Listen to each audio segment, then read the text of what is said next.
I'm a local Riverside resident and business owner. I'm a local government watchdog and a citizen community activist. Today, I'm here to talk about Measure C, which will be coming on your ballot. You probably already have it in the mail. The vote will be November 2nd. It is to impose an 11.5% tax on your electricity bill that will go into City of Riverside's general fund.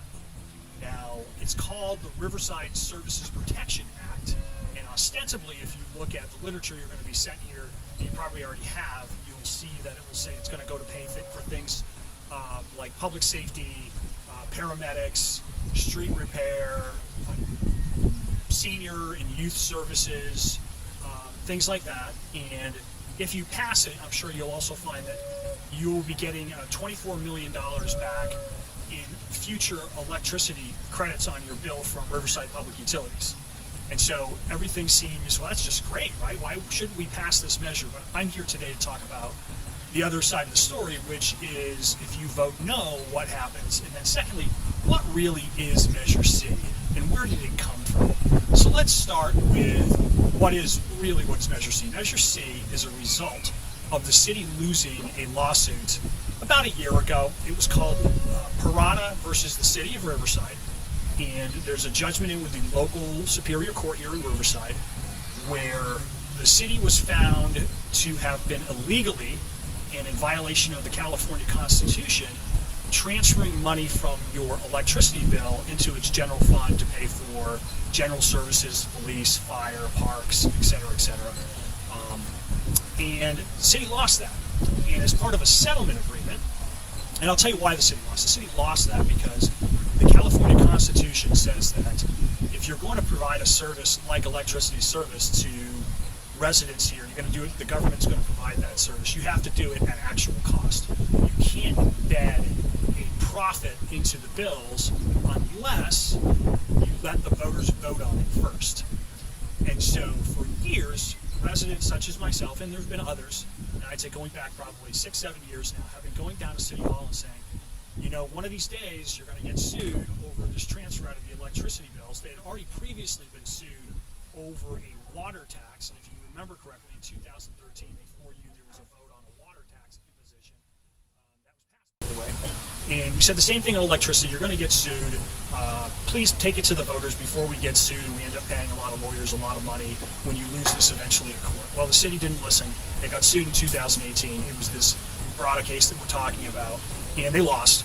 And so the city entered into a settlement agreement with the Paradas. And the settlement agreement says, number one, you have to put this measure on the ballot for the voters to decide. And number two, there's going to be some limited credits going back towards the voters should it pass. But if it doesn't pass, this will be going back into the Riverside Superior Court, at which point in time the city will have an option of whether to appeal the judgment or the ruling of the courts. And so what would happen if the city were to not appeal or were to lose its appeal is that your rates, and you won't see this in any of the literature, your rates could be going down probably around 8 to 9%. And secondly, instead of getting $24 million in credits, more than likely you'd see about $90 million in refunds. So why is that important, credits versus refunds? Credits are on future bills. A refund directly comes into your pocket to you. You can spend it on anything you'd like to. So that's what voting no would do. But let's get back to why is this coming before you? So now we know the settlement agreement said you had to put it on the ballot. What the city is doing is essentially, without telling you once again, they're saying, we're asking for forgiveness in lieu of permission to tax you on your electricity. Remember, we got caught illegally taking money out of your bills.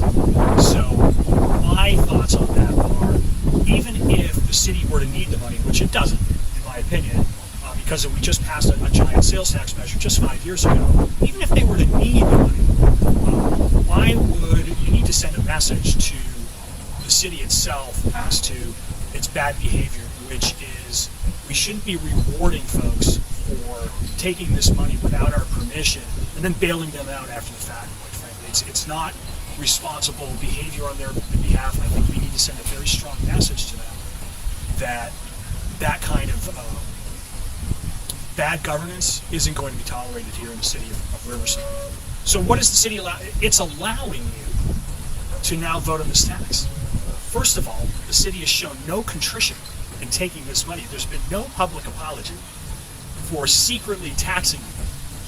They're now going to come forward and not tell you about any of this backstory. You're going to get one half of the story, and they're going to make it seem like if you don't pass this tax, there's not going to be enough money for the services that you value the most.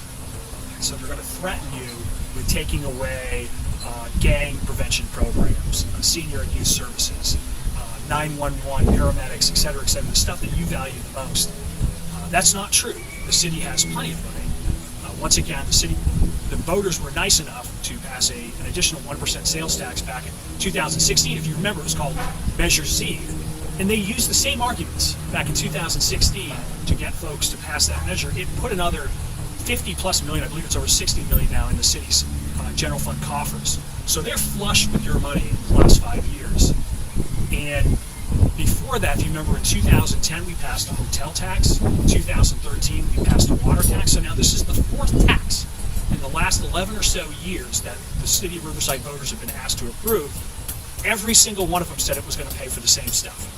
So obviously, it's what I always say, fool me once, shame on you, but fool me 4 times, well, the general public needs to start putting it together here. The money's not going towards those things that the city keeps on insinuating that it will be going for. But if you read the fine print, you'll see that it's just going to the city's general fund, which is the city's slush fund. It's for anything the city council wants to spend it on that they can legally spend it on, or at least what they can get away with spending it on. So I encourage you to vote no on Measure Z. I encourage you to vote no on Measure C.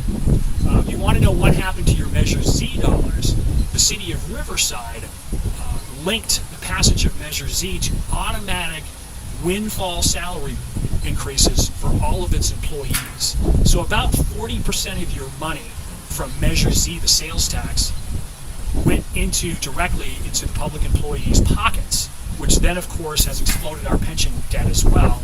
And so there is money out there that could be clawed back from our employee unions, and hence we would suffer almost no economic consequences by voting down this electricity tax, Measure C, if we were to get tough with our public employee unions. And I figure this is really our best chance, Riversiders, to take back control of our city from its insiders and get our spending, and especially on our employee costs and our personnel costs, under control. So once again, I encourage you